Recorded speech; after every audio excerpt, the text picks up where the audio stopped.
Okay, what's going on, guys? This is Liam here, and I want to talk about something that's really interested me, even from the day that I got tinnitus to the day that I got rid of it, to even up to even today from stories that I'm hearing recently. And you can probably relate, and that is, why does nobody care about tinnitus? Why does everybody say, oh, you'll be fine, just get over it? Even ENTs, even the people who are supposed to be the most empathetic, the most understanding, the people who are supposed to sit there and listen to your problems and tell you how to deal with it, why are they so cavalier about the fact that they can sit there and tell you, you know what, tinnitus is for life, there's nothing you can do, pay on the way out sort of thing. And this isn't a video about, the fact that I think that ENTs should not be able to consult on tinnitus. I think that's an abhorrent misuse of basically qualification, because they're not qualified to help people with tinnitus at all. None of their training is conducive to them being able to have any sort of capacity to silence, reverse, treat tinnitus, not even diagnose hearing loss. If you saw my last video, it's completely just reprehensible, and that's a word I'm making up now. But maybe I've had this experience, and I was lucky because my parents are very caring, so thankfully I didn't have this problem. But I can tell you that I did experience it with my friends and doctors, and that is that maybe you yourself have told your family, you know what, or your spouse or kids, I've got tinnitus and it's really affecting me, so I can't do this today, or I can't go to this loud event, or I have to sleep with this noise on at night time. And people just aren't very understanding, and they're saying, oh, it's just a ringing in the ears, why can't you just deal with it, why can't you cope with it? Why do you have to make this such a big deal? Why do you have to be this way? Why can't you just take a supplement? Why don't you just see a doctor? I'm sure they can get rid of it. There's really no awareness. There's not really many charities for people with tinnitus. There's a couple of reasons I think that is. The first thing is there's really no cure in terms of Western medicine. There is definitely a way to reverse it 100%. Just follow my channel, and there's a couple of other people's channels who I might recommend. Part of their information is quite good. But there's really no solution. So if you look at things like, for example, cancer or AIDS, or even people going blind in the third world, these days that you can argue that there are certain solutions, and yes, you can definitely reverse cancer by doing things like chemotherapy and immunotherapy and stuff like that. Having family members, myself, who are going through this, I can tell you that cancer is completely reversible. But this is not a channel about cancer, but I'm just saying that there's lots of money in that, isn't there? There's a lot of money in reversing tinnitus, in reversing cancer, but in tinnitus, there is a lot of money in it, but there's no real solution. There's no real pill they can take to solve it, and there's no real research being done in the right area. And that's because tinnitus is, for the most part, it's a mitochondrial problem. Running low on battery. It's a mitochondrial problem, and so when people look to fix the mitochondria, there's no real solution apart from taking a holistic approach, because stress, food, parasites, mold, diet, light, antioxidants, but I'm talking about antioxidants from the ground there, not from plants. Plant antioxidants are barely usable. Check out Georgia Reed. But you can't sell that in a pill. You have to sell it as a lifestyle, and it's also more of a preventative measure. You can prevent tinnitus from getting worse as well as reverse it at the same time. And so, since it's not very sexy, and since you can't see it, and since there's no real, charity is going to look at things that, because charities are there to make, prove me wrong, they're there for the most part to make a lot of money. The people on top are very, very wealthy, gazillionaires.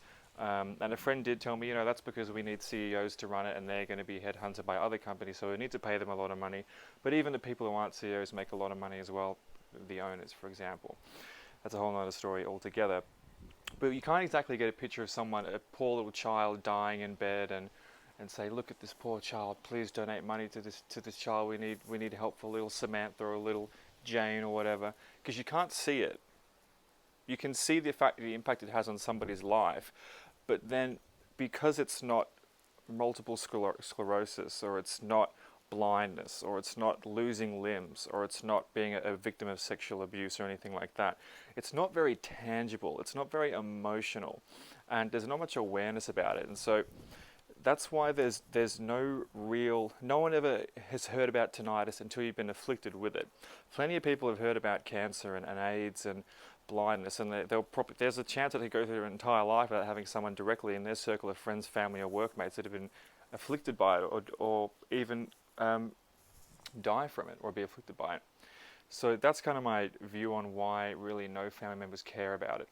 And another thing is, unfortunately, that even when people try to tell their family the pain they're going through and try to talk about it to really work through it, is they end up feeling worse.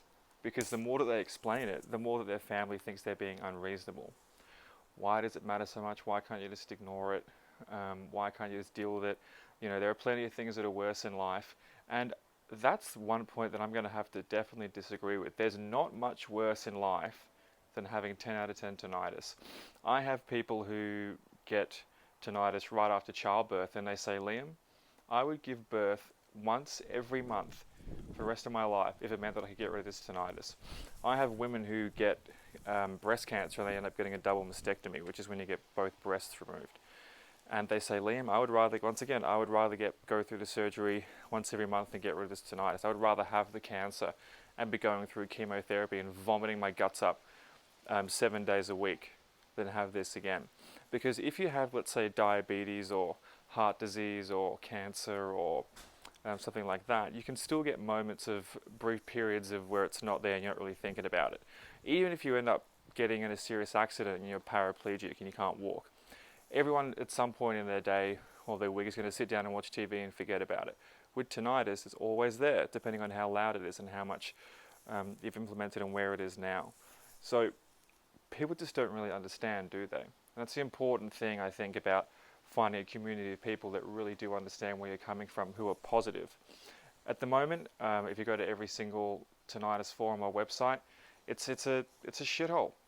And the moderators should be absolutely ashamed of themselves. You know which forums I'm talking about, forums plural. They should really be just bulldozed. If that was a building, it should just be bulldozed. Really, it's disgusting. People tell each other to kill themselves. People are extremely negative. They don't want to hear. As soon as they hear that anyone's got results from something, they try and pick it apart. Instead of going, you know what, maybe I should change my life and see if it works for me, they go, no, I'm not going to do that. That just seems, and I'm going to give you this reason, but the real reason is I like my victim status. You know, I like to get out of things and I like to play the victim. That's how I get my attention and my love, because I was never loved properly as a child, which most people weren't. Fucking get over it. And also they're too lazy to put in the time and effort, and that's the way that it goes. But that's a bit of a side tangent. So I was supposed to start talking about families and stuff like that, but I guess I did. But that's kind of my thoughts on that. No one understands it until you have it. And you will have, whenever I tell someone what I do, I cannot believe the amount of people who go, oh, I've got that.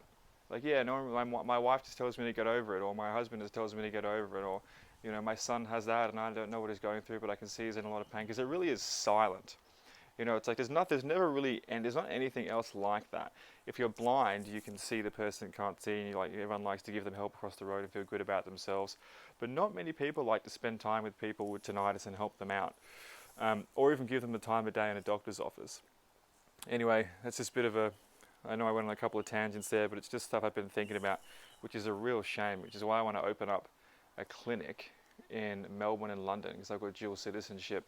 And I want to have a sort of like a free support meeting every 2 weeks, and that would be really cool. Everyone can sit down and not talk about how bad tinnitus is, but talk about what they've been implementing and how it's been going, and we can all support each other, because that does not exist outside of my Facebook group from what I've seen. Seriously, even YouTube comments in people's videos, there's always just someone who's negative and sarcastic, and you know, you can get fucked. All right, have a nice day, guys.